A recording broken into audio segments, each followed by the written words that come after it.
సొంత చెల్లెమ్మే ఈ రోజు బయట తిరిగి ఆ యొక్క ఏంటది జగనన్న బాణం తిరిగి మళ్ళీ ఆయనకే గుచ్చుకునే విధంగా ఈ రోజు తయారైంది. కాబట్టి జగన్మోహన్ రెడ్డి తాలూకా చాప్టర్ ఆల్రెడీ క్లోజ్ అయింది. మరి ఇక్కడ చిన్న చిన్న చోటా నాయకులు ఉన్నారు, వాళ్ళ చాప్టర్లు కూడా మనం ఎక్కడికక్కడ క్లోజ్ చేయాల్సినటువంటి బాధ్యత మన అందరి మీద ఉంది.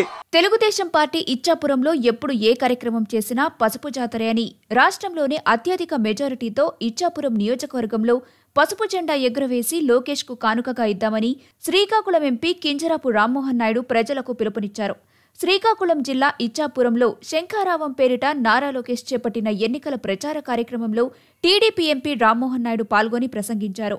రెడ్ బుక్ లో పేర్లున్న అధికారులు నేతలు ఇకపై రోజులు లెక్కబెట్టుకోవాల్సిందే అని హెచ్చరికలు పంపారు. రాబోయే ఎన్నికలకు శంఖారావం ద్వారా యువనేత లోకేష్ దిశానిర్దేశం చేయబోతున్నారన్నారు. రాష్ట్ర ప్రజలందరి గొంతును యువగళంగా మార్చుకుని లోకేష్ పాదయాత్ర చేశారని, తెలుగువారి గళం ఢిల్లీలో వినపడాలంటే తెలుగుదేశం పార్టీని ఘన విజయంతో గెలిపించాలని ప్రజల్ని రామ్మోహన్ నాయుడు కోరారు. నారా లోకేష్ యువగళం పాదయాత్ర ఇచ్చాపురంలో ముగించాల్సి ఉన్నా కొన్ని అవాంతరాల వల్ల రాలేకపోయారని చెప్పారు. అందుకే ఇచ్చిన మాట ప్రకారం ఇచ్చాపురం వచ్చి నేడు ఈ గడ్డపై శంఖారావంతో లోకేష్ అడుగుపెట్టారని చెప్పారు. సీఎం జగన్మోహన్ రెడ్డి పాలన అంతానికి లోకేష్ శంఖారావం పూరించారని, ఈ శంఖారావం మన కోసం, రైతులు, యువకులు, బడుగు బలహీన వర్గాల కోసమని అన్నారు. జగన్ రెడ్డిని నమ్మి రాష్ట్రం అన్ని విధాలా నష్టపోయిందని, 5 ఏళ్లు తాడేపల్లి ప్యాలెస్లో గడిపిన జగన్ రెడ్డి ఏ ఒక్క హామీ నెరవేర్చలేదని విమర్శించారు. చంద్రబాబు ఢిల్లీ వెళ్తే మీడియా ఏమడుగుతుందోనని సీఎం జగన్ రెడ్డి గుండెల్లో రైళ్లు పరిగెత్తాయని ఎద్దేవా చేశారు. కానీ జగన్ రెడ్డి ఢిల్లీ వస్తే ఆ పార్టీ ఎంపీలు ఒక్కరు కూడా రాలేదన్నారు. జగన్ పనైపోయిందని వైసీపీ నేతలకు కూడా తెలిసిపోయిందని అన్నారు. ఒకరు దుబాయ్ పారిపోయారు, మరికొందరు నియోజకవర్గాలకు పారిపోయారని ఘాటు వ్యాఖ్యలు చేశారు. 2014-19 మధ్య అనేక నిధులు తీసుకొచ్చి అభివృద్ధి కార్యక్రమాలు చేపట్టాం, అనేక తుఫానులను ఎదుర్కొన్నాం. జగన్ రెడ్డిని ఓడించడం పెద్ద లెక్క కాదని రామ్మోహన్ నాయుడు ధీమా వ్యక్తం చేశారు. టీడీపీ అధికారంలోకి వస్తే పెండింగ్ సాగునీటి ప్రాజెక్టులన్నీ పూర్తి చేస్తామన్నారు.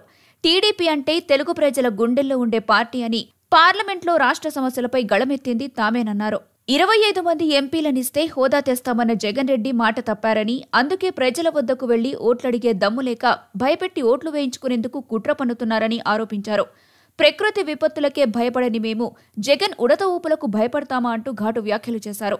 టీడీపీ హయాంలో కోట్లాది రూపాయలతో అభివృద్ధి కార్యక్రమాలు చేపట్టాం, రైతులకు సాగునీటి కాల్వల కోసం 4 కోట్ల రూపాయలు ఖర్చు పెట్టామని చెప్పారు. రాబోతున్న కాలంలో ఇచ్చాపురం నియోజకవర్గం అభివృద్ధి బాట పట్టాలంటే టీడీపీని గెలిపించాలన్నారు. 5 ఏళ్లలో జగన్ సర్కార్ కెనాల్స్లో తట్టెడు మట్టి తీసిన పాపన పోలేదని విమర్శించారు. టీడీపీ జనసేన ప్రభుత్వం వస్తేనే రాష్ట్రంలో సమగ్రాభివృద్ధి సాధ్యమన్నారు. ప్రత్యేక హోదా తెస్తామంటే నమ్మి ఎంపీలను గెలిపిస్తే ముఖం చాటేసిన ఘనుడు సీఎం జగన్ అని ఎద్దేవా చేశారు.